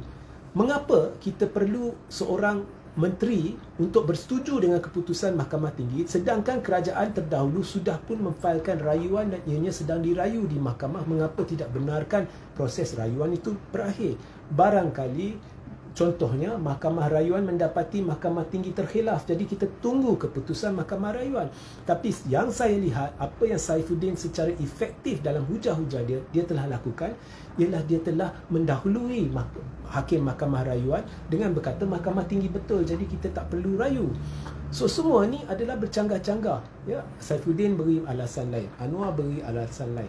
Jadi pokoknya saya lihat secara efektif kerajaan ini telah menyatakan dalam kes Jill Ireland mereka bersetuju bahawa pribumi Kristian boleh guna kalimah Allah dalam media cetak dia di seluruh negara. Jadi isu ni, apa pandangan Tuan Hanif? Dan saya juga ingin Tuan Hanif sentuh penjelasan Anwar baru-baru ni berhubung dengan titah Sultan Selangor. Jadi Sultan Selangor sebenarnya telah meminta benda ni dirujuk kepada majlis I think is Majlis Agama Islam. Ya. Dan seterusnya kepada Majlis Raja-Raja. Secara tidak langsung bermakna Anwar tidak merujuk kepada Majlis Raja-Raja sebelum itu. Perkara ini dibangkitkan oleh Hamzah Zainuddin. Okey. Jadi apakah komen ulasan Tuan Hanif? Sebelum saya memberi ulasan berkaitan dengan isu-isu kalimah Allah yang dibangkitkan dalam cara dan gaya seperti mana yang dibangkitkan oleh saudara Regi tadi, Saya ada beberapa komen awalan yang saya perlu buat tentang kes ini. Pertama sekali, saya merupakan peguam yang berhujah di mahkamah berkaitan dengan isu kalimah Allah. Bukan sahaja kes Jill Ireland. Jill Ireland ni adalah dipanggil kes kalimah Allah kedua. Kalimah Allah pertama adalah titular Roman Catholic. Jadi saya adalah antara peguam dalam kes Roman titular Catholic, iaitu kalimah Allah 1, dan saya adalah peguam yang berhujah dalam Jill Island, kalimah Allah nombor 2, dan juga satu lagi kes sidang Injil Borneo, kalimah Allah nombor 3. 3 serangkai ini saya terlibat daripada tahun 2009. 2009 iaitu kita cakap 15 tahun sebelum Anwar Ibrahim menjadi Perdana Menteri. 15 tahun sebelum Saifuddin Nasution menjadi Menteri Dalam Negeri. Okay. Dan setiap fakta dan kronologi kes itu insya-Allah memang seperti yang telah saya sampaikan. Yang keduanya, saya telah banyak memberi komen sebelum ini. Apabila benda ini tertular pada hari pertama sekalipun, iaitu pada 15 hari bulan Mei 2023, 1 bulan 1 hari yang lalu, orang pertama yang memberi komen tentang perkara ini adalah saya. Apabila saya dimaklumkan bahawa rayuan tersebut ditarik balik. Dan selepas itu pelbagai portal, pelbagai berita, pelbagai media telah menghubungi untuk memperoleh pendapat tentang pelbagai isu. Ada yang keseluruhannya ada yang berkaitan isu-isu terpencil, sama ada kenyataan Saifuddin Nasution, sama ada kenyataan Anwar Ibrahim, sama ada perkembangan daripada sudut ke bawah duli yang di-Pertuan Agong, ke bawah duli Sultan Selangor, sama ada dari sudut cara penyelesaian masalah ni dan sebagainya. So saya tidak ingin mengulangi secara keseluruhan. Tapi apa yang saya nak sentuh daripada apa yang ditanya tadi secara ringkas, saya nak nyatakan di sini beberapa perkara. Memang terdapat pelbagai langkah yang silap yang telah diambil oleh kerajaan ini berkaitan kes kalimah Allah. Tetapi kerajaan ini dengan sendirinya tidak boleh disalahkan berkaitan dengan masalah kemeluk kalimah Allah sampai sekarang. Sebab kalau kita ambil daripada tahun 2009, ingat saya cakap tadi saya terlibat sejak 2009. Itu keputusan kes pertama. Kes Jill Island wujud di mahkamah 2008. Kes sidang Injil Borneo 2007. Kalau kita ambil daripada tempoh tersebut sampai sekarang, kesemua kerajaan telah terlibat dalam ketiadaan penyelesaian kemuktamadan isu kalimah Allah. Sebab itu saya telah berulang kali mengatakan, ini seperti mana yang saya selalu cakap dalam mana-mana topik lain, ini dengan jelas suatu contoh terbaik bukan isu politik. Sebab semua parti politik gagal. 2007 sampai 2018 Barisan Nasional. 2018 sampai 2020 Pakatan Harapan 1.0. 2020 sampai 2021 Muhyiddin Yassin. 2021 sampai 2022 Ismail Sabri. Dan 2022 sampai sekarang, sampai ditarik balik rayuan dan sampai kenyataan terbaru ke bawah duli yang di-Pertuan ke bawah duli Sultan Selangor adalah kerajaan perpaduan PHP. Semua kerajaan. So bagi saya tidak suka lihat dari sudut perspektif politik, sebab politik selalunya palsu. Perspektif politik adalah perspektif taksub. Nak cari salah orang. Tak mau mengaku salah sendiri. Tapi kita sebagai pengamal undang-undang dan rakyat Malaysia, kita nak suatu masalah selesai. Setiap kerajaan yang dipilih oleh rakyat dan kemudiannya dilantik oleh Kebawah Dulian di-Pertuan Agong bertanggungjawab menyelesaikan mana-mana kemusykilan atau masalah yang berbangkit dalam negara itu pada masa itu. Itu tanggungjawab. Itu sebab kita pilih kerajaan. Kalau bukan sebab itu, tak perlu kita ada kerajaan. So, mana-mana kerajaan tidak boleh menggunakan alasan ini isu agama, sensitif, kita perlu lebih teratur, lebih senyap. Selesai dengan cara diam. Macam mana kau nak selesai cara diam sebab dah 15 tahun kamu tak selesai masalah ni. Sedangkan kita dah berujar di mahkamah tinggi sampai mahkamah persekutuan.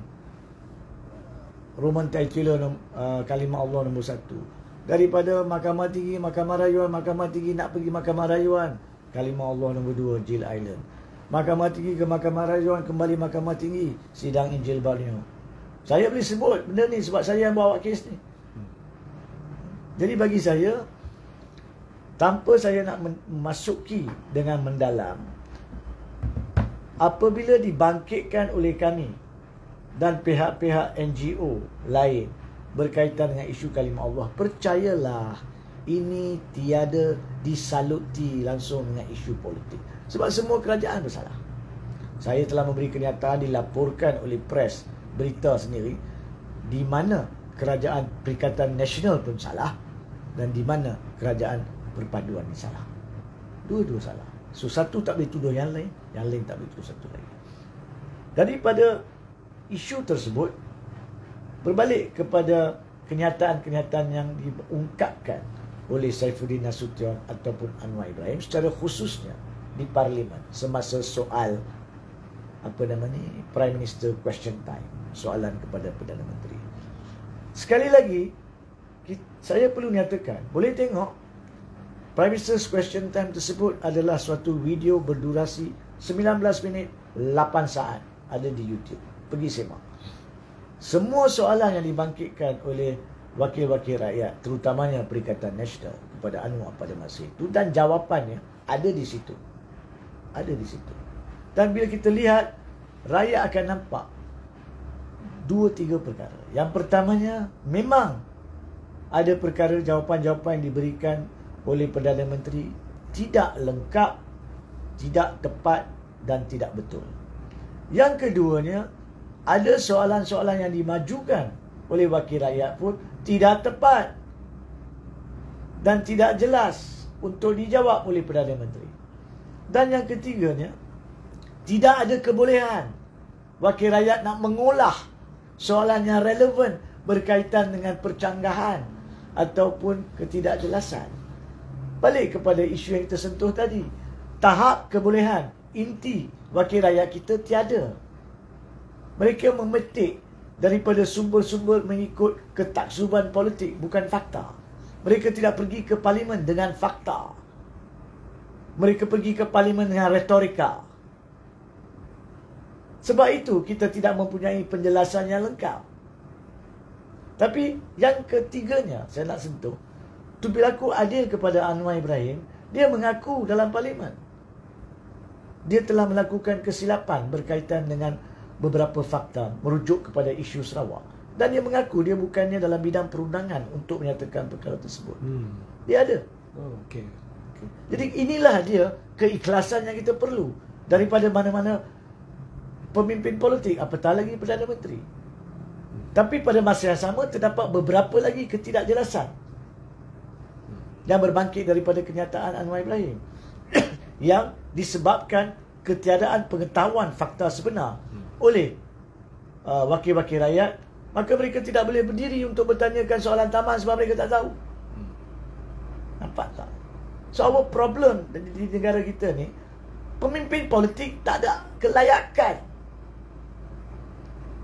Di sini saya nak tanya kepada rakyat, fikirkanlah berapa ramai daripada 222 wakil rakyat Malaysia yang kita ada yang mempunyai kerjaya sebelum daripada menjadi ahli politik. Ambil Perdana Menteri Anwar Ibrahim, apa kerjaya dia sebelum ni? Ada? Tiada. Come to think of it, tiada. That's my point. Cuba fikir, Muhyiddin Yassin, ada kerjaya selain daripada dikatakan masuk politik? I don't know. Bagaimana pula dengan Hadi? Bagaimana pula dengan Azmin Ali? Azmin Ali pernah menjadi pengajar satu tempoh kecil dalam satu sekolah asrama. Bagaimana pula dengan pemimpin lain yang ramai masuk politik sejak mereka keluar, kononnya daripada universiti sekalipun? Mana kerjaya pengalaman dia? Ada yang ada yang doktor, ada yang peguam, ada yang jurutera, ada yang pekerja biasa, cikgu dan sebagainya. Tak jadi isu, tapi mana pengalaman kerjaya? Jadi orang macam ni dipilih kita yang tak ada kerjaya tetap untuk tempoh 3 tahun sekalipun menjadi wakil rakyat. Salah siapa? Salah kita. Interesting point. Just a minute ya. So balik kepada soalan tadi tentang permasalahan secara khusus, sekarang saya nak rujuk kepada isu baru-baru ini 7 hari bulan Jun, di mana ke bawah duli yang di-Pertuan Agong 5 hari bulan Jun, dan 7 hari bulan Jun adalah titah baginda Tuanku Sultan Selangor. Yang lain tu kalau saya tidak sentuh secara khusus di sini, saudara Regi dan para penonton boleh lihat di Facebook saya, terdapat lebih daripada 20 posting berkaitan kenyataan saya, sama ada bertulis maupun video, sama dalam wawancara lain ataupun secara peribadi. Boleh lihat di situ. Now, secara khusus kepada kenyataan ataupun titah baginda-baginda tuanku yang di-Pertuan Agong dan Sultan Selangor, mereka sebenarnya, baginda tuanku menyentuh tentang bagaimana nak menyelesaikan perkara ini. Dan saya pause kejap. Sebab isu kalimah Allah pada 15 Mei ada 2 perkara. Satu, kenapa tarik balik rayuan. Dan yang kedua, macam mana nak selesaikan masalah ini, iaitu bagaimanakah kita nak hidupkan semula satu polisi kerajaan untuk membenarkan pihak berkuasa menjalankan tanggungjawab, iaitu pihak polis, pihak immigration, pihak custom di sempadan untuk menyelia dan memantau undang-undang yang menghalang orang bukan Islam menyebar agama selain daripada Islam kepada orang Islam. So ini 2 perkara ni. Ini adalah 2 perkara. Yang Anwar cerita di parlimen, kebanyakannya 75% adalah berkisar kepada soalan-soalan kenapa tarik balik. Okey. Yang bahagian kedua tentang cara nak selesaikan, di situ ada perbalahan jawapan Anwar Ibrahim. Ada dia mengatakan dalam jawapan pertama dia, apabila dia memberi jawapan kepada kenapa tarik balik, dia campur aduk jawapan dia dengan perjumpaan dengan Agong berkaitan cara penyelesaian. Tetapi apabila cara menjawab tu tidak jelas, maka bila orang tanya, orang kata, awak mengatakan sebelum tarik balik, soalannya ada tak awak merujuk kepada baginda tuanku dan majlis baginda sultan, awak cuma merujuk kepada kenyataan selepas daripada tarik balik, bukan sebelum tarik balik. Kemudian mengatakan, ya, sebab itu kenyataan saya adalah berkaitan dengan cara penyelesaian. Tapi kenapa awak bangkitkan cara penyelesaian dalam menjawab soalan kenapa tarik balik? Nampak tak? Jadi di sini masalah seperti ini sepatutnya tidak berlaku kalau bahasa Melayu yang tepat digunakan oleh semua pihak. Nah, ini yang gagal. So balik kepada cara penyelesaian, apa yang dikatakan oleh Kebawah Dulian di-Pertuan Agong dan kemudian diperjelaskan oleh baginda tuanku Sultan Selangor adalah, biarkan apa yang ingin diputuskan oleh kerajaan dibawa oleh saya, yakni beta tuanku Sultan, sebagai pengerusi MKI, Majlis Kepahaman Islam, Majlis Kebangsaan Islam, untuk diteliti di situ dan kemudiannya dibawa, diangkat untuk dipertimbangkan oleh Majlis Raja-Raja dan kemudianlah wujudkan yang muktamad. Now, dijangkakan MKI bermesyuarat bulan Ogos tahun ini, dan dijangka majlis mesyuarat Majlis Raja-Raja yang selepas itu akan diadakan pada bulan Oktober tahun ini. Yakni masih ada 5 bulan, 4 hingga 5 bulan lagi. So itu pandangan dan titah baginda-baginda tuanku, termasuk Sultan Selangor. Fine. Sebab memang sultan-sultan adalah ketua agama dalam negeri masing-masing, dan Kebawah Dulian di-Pertuan Agong perlu juga merujuk kepada Majlis Raja-Raja berkaitan agama Islam. Itu fine. Tapi pokoknya sekarang yang menjadi masalah adalah antara 10 hari bulan Mac 2021, iaitu tarikh apabila Mahkamah Tinggi membatalkan arahan kerajaan yang wujud pada masa itu, iaitu arahan kerajaan 5 Disember 1986. Itu yang dibatalkan. Sejak 10 Mac 2021 sampai sekarang, dan sampailah ke bawah duli-duli raja-raja dan sultan-sultan bersetuju dengan apa yang muktamad, tidak ada arahan kerajaan. yang sah. Hmm. Itu hakikat. So bila tidak ada arahan kerajaan yang sah untuk tempoh ini, dan dengan dah tarik balik rayuan, so mahkamah pun tidak akan menentukan arahan lama itu sah atau tidak sah lagi. Memang sudah dibatalkan. Maka bagaimanakah pihak berkuasa, polis, immigration, custom, boleh memantau apa-apa jenayah jika berlaku berkaitan dengan anti-propagation law, undang-undang yang menghalang orang bukan Islam menyebar agama mereka kepada orang Islam. Bagaimana mereka nak halang?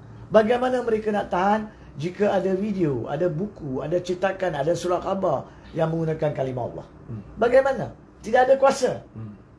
So untuk tempoh 6-5 bulan ni, pihak berkuasa tidak mempunyai kuasa, sumber kuasa untuk melaksanakan tanggungjawab. Jangan salahkan mereka je. Lepas ini, itu yang ditanya kepada Anwar. Dia apa yang disarankan sekarang kepada Perdana Menteri adalah baik, kita tunggu untuk keputusan Muktamad Agung. Itu hak mereka. Tapi sementara ni, hidupkan semula balik. Betul. Apa yang dibatalkan oleh mahkamah boleh dihidupkan melalui pematuhan undang-undang yang betul, iaitu Seksyen 9 Akta Mesin Cetak dan Penerbitan tahun 1984 atau Akta 301. Wujudkan balik.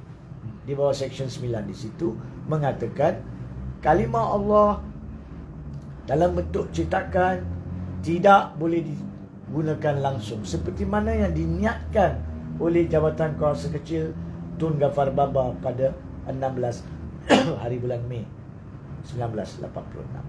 Wujudkan itu balik. Ini adalah untuk tempoh sementara sehingga baginda tuanku-tuanku, baginda tuanku, sultan-sultan, raja-raja, majlis raja-raja memberi perkenan apakah arahan yang perlu kami patuh secara muktamad. So sekurang-kurangnya untuk tempoh ni, pihak berkuasa dan majlis-majlis agama boleh menjalankan tugas mereka.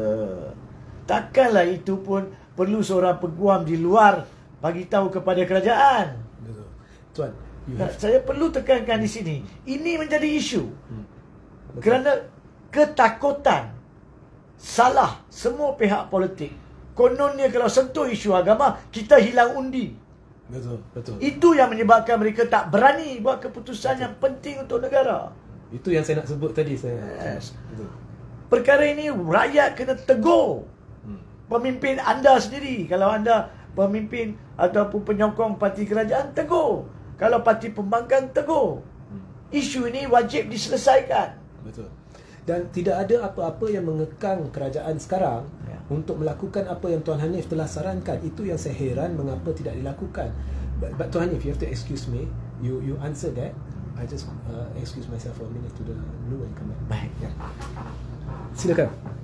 Ya, sebenarnya bagi saya lah, saudara Regi dan para penonton, sebenarnya isu tentang ketiadaan penyelesaian sementara ni bukan saja adalah disebabkan oleh ketidakberanian ahli-ahli politik sama ada di kerajaan maupun pembangkang untuk membangkitnya dengan sihat, dengan hormat, dengan baik. Tapi ia juga akan memberi kesan negatif kepada pematuhan undang-undang Islam negeri masing-masing. Di mana pihak berkuasa Majlis Agama Islam yang tidak mempunyai kuasa untuk menahan orang bukan Islam jika perkara itu berlaku, mereka tiada kuasa menahan. Untuk menahan pihak-pihak berkenaan, Majlis Agama Islam perlu minta bantuan pihak berkuasa polis. Dan jika di sempadan negeri, iaitu di lapangan terbang ataupun pelabuhan, maka mereka menggunakan bantuan Jabatan Immigration dan Custom untuk membantu mereka supaya barang-barang tersebut boleh dirampas jika perlu dirampas dan tindakan diambil.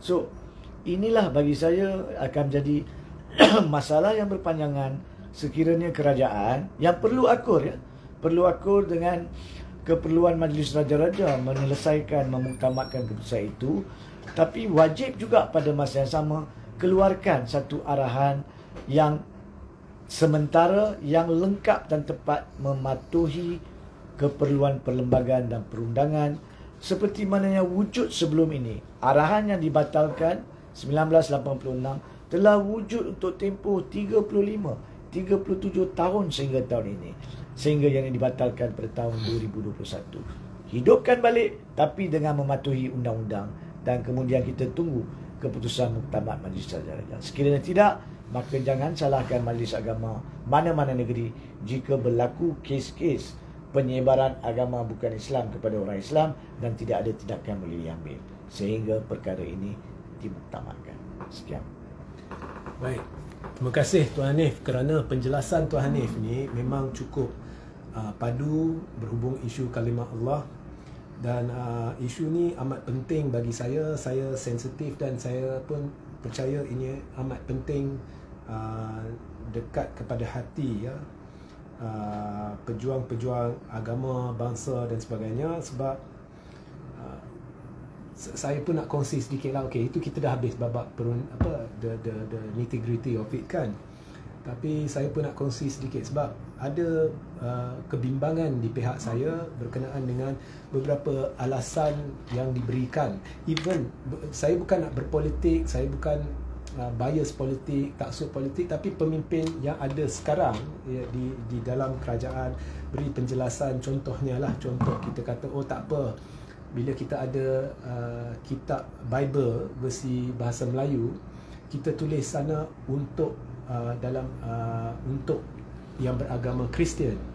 Jadi di dalam satu live saya pun dah suarakan kebimbangan saya, sebab sebenarnya itu tak semestinya memudahkan keadaan, itu mungkin memudaratkan lagi keadaan. Dan saya beri contoh ya, tidak ada undang-undang yang menghalang seorang beragama Islam untuk memiliki Bible berkenaan. Jadi kalau dia dapat Bible, contohnya seorang budak berumur 18 tahun, dia dapat Bible versi Melayu ditulis sana untuk agama Kristian, dan kemudian dia lihat let's say dalamnya satu ungkapan Jesus adalah anak Allah. Jadi boleh jadi situasi di mana ada yang bertanyakan, adakah Islam yang kita diajar ni tak lengkap, sebab di sini diberitahu bahawa Jesus adalah, atau Nabi Isa adalah anak Allah. So ianya tidak memudahkan keadaan, ianya boleh memudaratkan lagi keadaan. Bukan sekadar memadai ditulis sana untuk agama Kristian seperti yang diperjuangkan oleh setengah pihak. Ianya tidak harus. Pendapat peribadi saya, ini bukan pendapat politik apa, pendapat peribadi saya, ianya tidak mungkin boleh dipertimbangkan untuk cetakan dan pengedaran oleh mana-mana pemimpin ataupun pejuang yang menganggap diri dia pejuang atau pemimpin agama, bangsa dan negara. It's impossible to me. Saya tak boleh terima lah. Dan saya nak rujuk kepada satu komen. Just before silakan. Bagi saya lah, isu berkaitan dengan penggunaan kalimah Allah ni, dari segi dalamnya, dari segi efeknya, adalah lebih baik untuk pakar agama menyentuhnya. Seperti mana ramai saya percaya pakar agama telah membincangkannya dari masa ke semasa. Dan dari sudut nasional ya, Saudara Regi Jesse, kita mempunyai suatu fatwa Muzakarah Kebangsaan tahun 2008 yang telah pun membuat fatwa berkaitan kenapa bahawa kalimah Allah ni cuma adalah dihadkan atau dibolehkan untuk digunakan dalam bentuk ketuhanan seperti dalam tauhid Islam, iaitu keesaan Allah, satunya Allah. Itu adalah untuk pakar agama putuskan, dan mereka telah putuskan sejak tahun 2008. Sebab itu Majlis Raja-Raja telah pada 2008 dan 2010 mengulangi penerimaan fatwa tersebut sebagai kedudukan undang-undang yang mereka perlu di Malaysia. Dan oleh itulah baru-baru ni bila Anwar mengatakan dia tidak lari daripada hasrat Majlis Raja-Raja, dia merujuk kepada keputusan 2008-2010 tersebut yang masih disahkan oleh Yang di-Pertuan Agong dan bawah Duli Sultan Selangor sekarang. Sebab itulah orang tanya, kalau dah awak ikut yang dulu, kenapa yang dibatalkan belum dihidupkan balik? Itu je isu dia. Betul. Kalau nak tarik balik rayuan, sepatutnya dah ada dihidupkan balik dulu. Baru orang berkuasa boleh buat kerja. Bila dia orang boleh buat kerja, tak apalah you nak tarik balik rayuan, tarik balik lah. Tapi bila you tarik balik rayuan, tapi arahan pun dah mati dan tidak dihidupkan melalui arahan baru, maka macam mana you kata you patuh kepada peruntukan ataupun Majlis Muzakarah 2008 ataupun persetujuan Majlis Raja-Raja 2010? Itu yang tidak selari, doesn't compute. Ini tidak disoal dengan baik, dengan betul seperti mana yang telah saya jelaskan, kerana kedangkalan, ketidakbolehan ahli wakil rakyat kita sendiri yang tidak arif dalam setiap bidang tertentu. Betul. Dan ada komen daripada Mat Rodzi. Tuan Haji Hanif sepatutnya dilantik sebagai peguam negara. Ini saya setuju ni. Ya, dari dulu lagi. Bebas dari lantikan politik. Ini saya dah sebut kepada Tuan Hanif dari dulu lagi, dan Tuan Hanif pun kadang-kadang terpaksa minta saya duduk diam.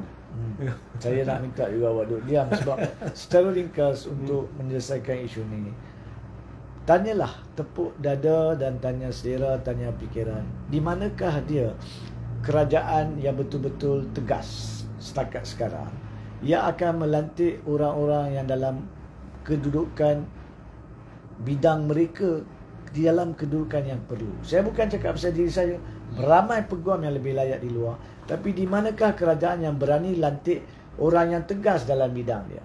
Tidak ada.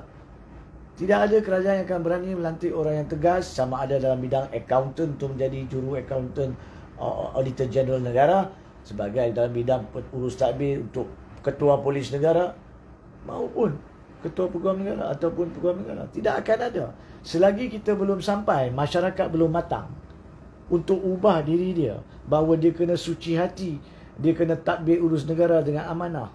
Maka selagi itu kita tidak akan ada kerajaan yang akan berani nak lantik, sebab dia orang takut kalau lantik mana-mana peguam negara yang tegas, maka dia buat salah, peguam negara itu akan humban dia dengan pertuduhan-pertuduhan di mahkamah. Betul. Jadi bukan soal, saya rasa bukan saya layak. Bagi saya ramai lagi orang di luar layak.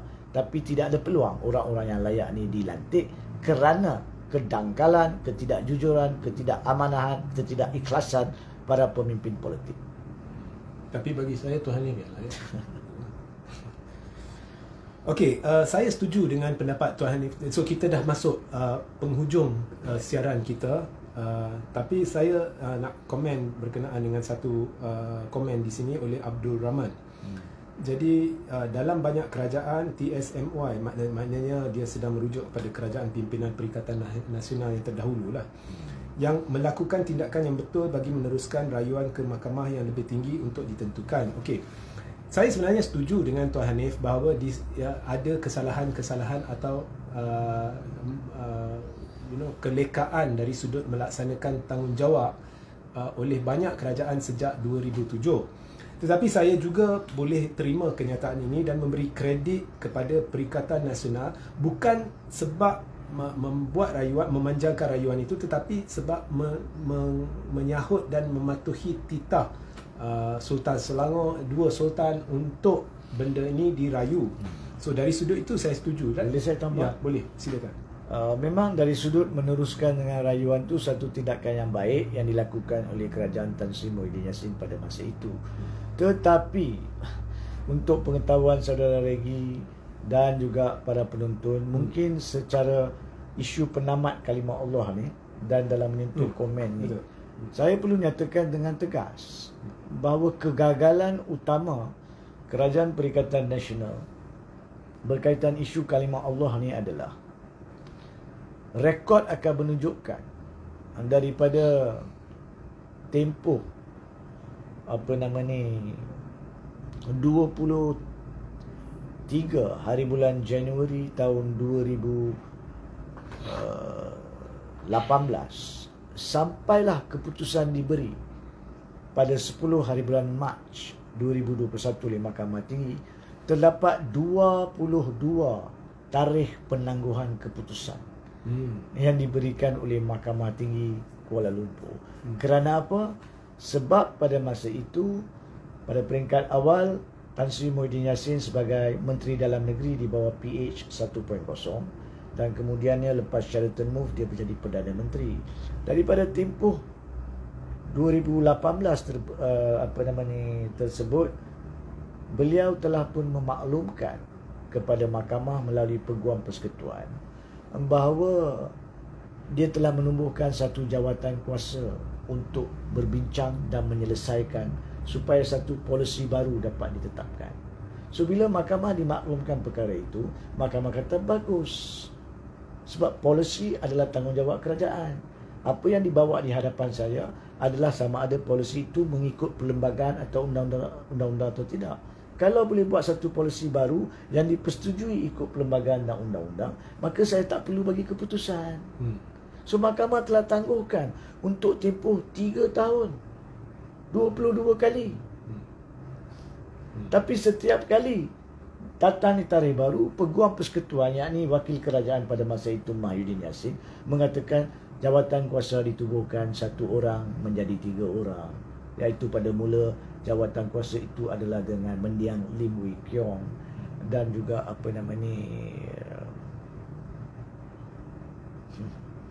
mendiang Lim Wee Kiong dan Barubian. Kemudian lepas 2-3 tarikh lanjut, datang pula pada hujung 2019, hujung 2020 dimaklumkan kepada mahkamah dia nak tambah kepada 5 orang. Ditambah lagi Mujahid Yusof Rawa dan Gerald Lee King untuk masuk jawatan kuasa. Tapi sampai beliau dijatuhkan kerajaannya oleh Ismail Sabri, tidak ada pun apa-apa keputusan dibuat oleh beliau. Kenapa tidak tegas 1 orang menjadi jawatan kuasa, 3 orang menjadi jawatan kuasa, 5 orang? Kenapa tidak diselesaikan isu polisi kerajaan baru yang dipersetujui yang patuh kepada undang-undang dan perlembagaan? Di situlah bagi saya, kalau rakyat faham rentetan peristiwa kes kalimah Allah, rakyat akan setuju dan faham kenapa saya mengatakan setiap kerajaan bertanggungjawab di atas kegagalan.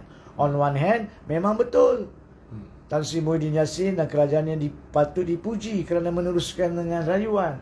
Tapi pada masa yang sama, 3 tahun tau, bukan 3 bulan, bukan 3 minggu. Kenapa dengan masa itu tidak diselesaikan polisi baru? Begitu juga dengan Anwar Ibrahim. Kenapakah bila nak tarik balik 18 April, kenapakah daripada dia menjadi Perdana Menteri sampai bulan April, 5-6 bulan, dia tak buat polisi baru sebelum tarik balik? Itu isunya di sini. Jadi minta maaf lah. Saya nak rakyat faham dari konsep keseluruhan, bukan siapa salah dan siapa betul, sebab semua salah dan sikit sangat yang betul. Itu masalahnya. Saya harap saya telah menjelaskan. Nak dapat penjelasan lanjut berkaitan dengan rentetan peristiwa, tarikh-tarikh 22 kali tangguh, semuanya boleh dilihat dalam video saya yang lain daripada ini pada tempoh pertengahan bulan Mei lalu. Okey. Terima kasih Tuan Hanif. Ya, itulah hari ini kita telah membincangkan 5 perkara walaupun ianya tidak bersangkut paut antara satu sama lain, tetapi ianya bersangkut paut dengan prinsip kedaulatan undang-undang dan keluhuran perlembagaan. So, kita ada banyak komen di sini, tetapi saya telah pun membaca 1-2 komen yang saya fikir perlu dan sesuai. Dan saya rasa kita akhiri siaran ini. Mungkin ada kata-kata penggulungan oleh Tuan Hanif ya bagi penonton. Saya tidak ingin mengambil masa yang lama untuk rumusan sebab banyak isu yang telah dibincangkan. Saya cuma harap bahawa siapa yang menonton dan mendengar komen-komen ini dapat mendengar dan memahaminya dengan hati yang terbuka. Sebab pandangan yang kami utarakan di sini adalah berteraskan kepada konsep keluhuran perlembagaan dan kedaulatan undang-undang, tidak mengambil pihak mana-mana sempadan politik mana-mana parti atau para pemimpin sekalipun. Dan yang keduanya, bagi saya cukup-cukuplah untuk rakyat sering menganggap siapa yang menyokong mana-mana parti menganggap parti mereka sahaja yang betul, yang lain salah. Dan bagi musuh pula menganggap parti mereka saja betul dan musuh mereka salah. Inilah tabiat buruk yang perlu dikikiskan daripada minda rakyat kalau kita betul-betul jujur dan ikhlas nak majukan negara. Sebab kerajaan perlu diberi peluang selagi dia ikhlas dalam membuat suatu polisi yang betul dan mengumumkannya kepada kerajaan dalam setiap bidang, sama ada bidang ekonomi, bidang keuangan, bidang pelajaran, bidang kesihatan dan sebagainya. Itu peluang perlu diberikan. Tapi pada masa yang sama, apabila mereka tercicir, terbabas daripada landasan konsep kedaulatan undang-undang dalam apa isu sekalipun, menjadi tanggungjawab kita, fardu kifayah, untuk memperbetulkan para pemimpin dan kerajaan. Kerana jika tidak, maka tidak ada gunanya kita membuat perubahan kerajaan atau mengharapkan perubahan kerajaan. Saya harap dengan kata-kata akhir ni para penonton dapatlah menilai semula kandungan kenyataan di sini, sama ada program ini ataupun program-program lain selepas daripada sekian. Yang betul dan tepat daripada Allah SWT, yang kilaf dan pincang semestinya kelemahan diri sendiri. Assalamualaikum. Terima kasih Tuan Hanif. Ya, dan kepada penonton, terima kasih kerana bersama kami. Ya, sila like dan share siaran ini. Bukan apa, kali ini saya minta like dan share kerana kita pun hendak memberikan penjelasan yang tepat, yang padu, yang ikhlas kepada rakyat Malaysia, supaya banyak soalan yang terkumpul selama ni boleh terjawab tanpa memihak kepada mana-mana kumpulan politik, kerana kita juga perlu menilai sesuatu dari kacamata perundangan, dari kacamata fakta, bukan hanya hari-hari kita melihat sesuatu dari sudut politik. Ya, so sekali-sekala saya akan mengadakan sesi dengan Tuan Hanif kerana semestinya akan ada isu-isu berbangkit dan kita pun perlu tahu mana yang betul, mana yang di mana kita terkhilaf. So sekian sahaja, ya, sehingga kita berjumpa di lain masa. Assalamualaikum, salam sejahtera, salam Malaysia semua.